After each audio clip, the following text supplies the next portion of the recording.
En Syrie, Alep est toujours le théâtre de bombardements attribués à l'aviation russe et aux forces gouvernementales.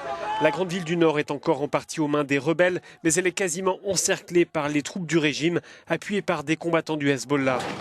Les Nations Unies s'inquiètent du sort des civils, notamment dans cette ville d'Alep. D'après l'ONU, 500 000 Syriens sont actuellement bloqués dans des villes assiégées. C'est même le double, à en croire deux ONG, l'une néerlandaise et l'autre américaine. Elles ont publié un rapport ce mercredi qui tire la sonnette d'alarme sur les conditions de vie de ces populations assiégées.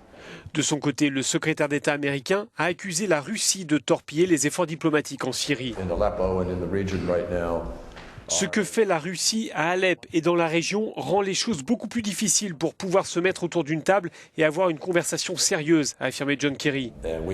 Nous avons appelé la Russie et nous l'appelons encore à se joindre aux efforts destinés à apporter un cessez-le-feu immédiat et un accès humanitaire complet.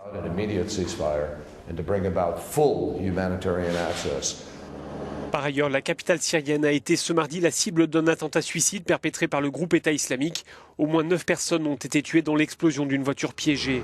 Le kamikaze visait un club de la police à Damas. La capitale syrienne a été jusque-là relativement épargnée par les violences comparées au reste du pays.